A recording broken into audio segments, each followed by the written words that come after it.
Kidd Kraddick in the morning. The Showbiz Top 5. Hey, this is Kellie Rasberry with your Showbiz Top 5 for Tuesday. It is June the 23rd. Ed McMahon, sadly, has passed away at the age of 86. Died at the Ronald Reagan UCA Medical Center in California this morning. He will always be remembered as Johnny Carson's sidekick on The Tonight Show for a couple of decades, and he also went on to host Star Search.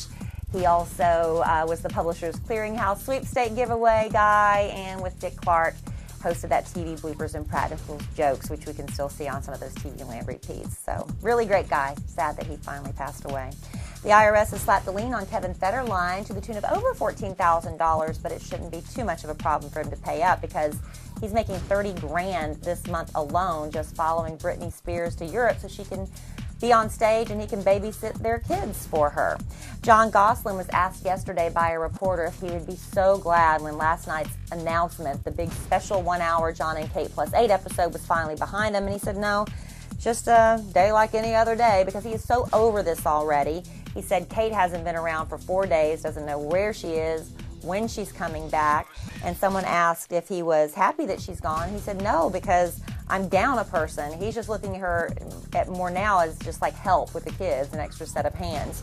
So anyway, at this point, they have announced their separation. That was on the show, but then yesterday at a courthouse in Pennsylvania, they actually filed the legal paperwork so they can begin the divorce proceedings. Perez Hilton being criticized by GLAAD for using a very strong anti-gay slur just to tick off Will.I.AM. They say you purposely picked something that you even said was the worst possible thing that Will.I.AM would ever want to hear, and that's dangerous territory because he's saying it's all right.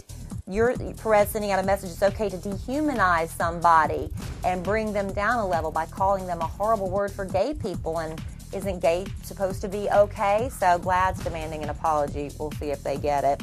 And Chris Brown pleaded guilty to 1 count of felony assault against Rihanna, and by doing this, he has avoided jail time. He does have 5 years probation, 180 days of community labor, which he can perform in Virginia.